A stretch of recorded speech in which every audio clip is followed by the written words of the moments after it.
Ancaman korupsi mengintai di tengah rintihan ribuan korban yang kehilangan tempat tinggal di Aceh, Sumatera Utara, dan Sumatera Barat. Tragedi kemanusiaan yang meluluhlantahkan infrastruktur dan merenggut nyawa terbukti beberapa kali menjadi pesta pora bagi oknum pejabat yang tidak bermoral. Presiden Prabowo Subianto memberikan peringatan keras dalam rapat terbatas pada Minggu 7 Desember 2025. Hal itu bukanlah isapan jempol semata. Ia mewanti-wanti aparat untuk melipat gandakan pengawasan. Pasalnya sejarah membuktikan ada saja oknum yang menggunakan dana bencana demi keuntungan pribadi. Ketika triliunan rupiah digelontorkan atas nama kemanusiaan, transparansi seringkali terkubur bersama puing-puing bencana.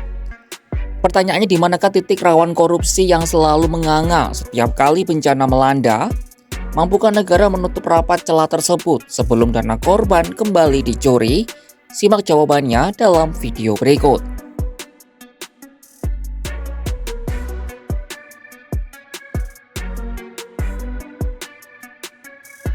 Dalam konteks bencana, Indonesia tidak hanya sedang berperang melawan dampak siklon tropis, gempa maupun kerusakan lingkungan, tetapi juga korupsi. Kajian dari Indonesia Corruption Watch atau ECW menunjukkan sektor kebencanaan adalah salah satu lahan basah yang rawan dikorupsi. Sepanjang tahun 2024 saja, tercatat 20 perkara kasus korupsi yang masuk dalam kategori bencana. Modusnya beragam, mulai dari penyelewengan bantuan pendanaan rehabilitasi dan rekonstruksi pasca bencana, pengadaan alat meteorologi, hingga relokasi mandiri korban bencana alam. Kerugian negara dari kasus-kasus itu ditaksir mencapai 14,2 miliar rupiah. Seorang peneliti ICW, Erma Nuzulia Siva, menjelaskan, aktor yang terlibat kebanyakan dari Badan Penanggulangan Bencana Daerah atau BPBD dan pihak swasta. Lantas di mana saja celah korupsi harus diwaspadai? ICW memetakan modus operandi para koruptor ini ke dalam 3 fase. Setiap fase memiliki celah kerawanan tersendiri. Pertama adalah fase pra-bencana. Yaps, bahkan sebelum bencana terjadi, korupsi sudah mengintai. Pada fase ini sasaran utamanya adalah proyek pengadaan pelatihan terkait dengan mitigasi bencana. Kedua, fase saat bencana terjadi alias fase tanggap darurat. Ini adalah fase paling rawan dan berbahaya karena proyek atau kegiatan dilakukan di tengah kesibukan membantu korban bencana dan harus dilakukan dengan cepat dan masif. Pola-pola korupsi yang bisa dilakukan adalah penggelembungan atau markup harga dan manipulasi penerima bantuan. Terakhir adalah fase pasca bencana. Setelah bencana mereda, uang dalam jumlah yang jauh lebih besar masuk untuk rehabilitasi. Potensi korupsi menganga lebar dalam proyek pembangunan hunian tetap, hunian sementara, jalan, dan fasilitas umum.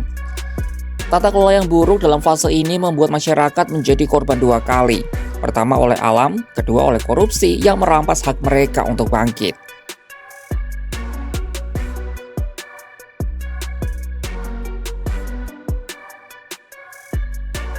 Skala kerusakan di Sumatera menuntut bantuan finansial untuk perbaikan yang masif. Badan Nasional Penanggulangan Bencana atau BNPB dan Kementerian Pekerjaan telah menaksir kebutuhan sementara untuk rehabilitasi dan rekonstruksi mencapai angka 51,81 triliun rupiah.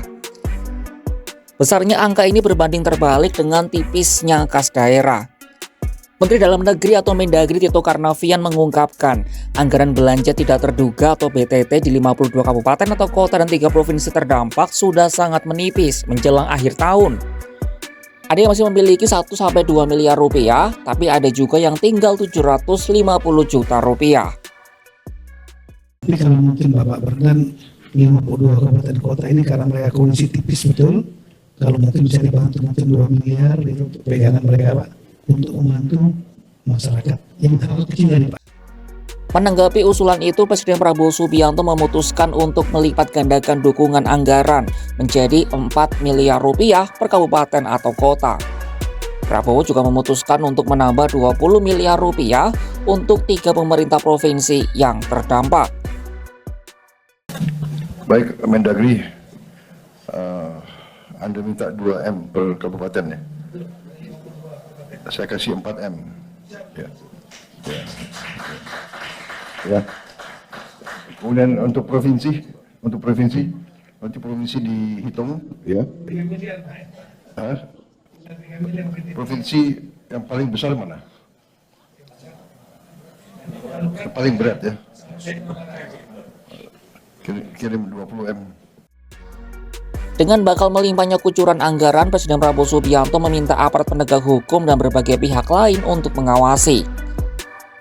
Sanksi keras disebut Prabowo harus dijatuhkan kepada siapapun yang mengkorupsi anggaran negara.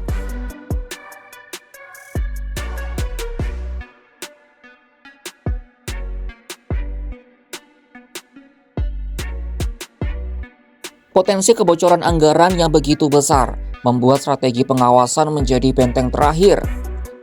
Pihak pemerintah pusat dan lembaga rasuah kini berlomba menyiapkan mekanisme untuk memastikan setiap rupiah sampai ke tangan korban.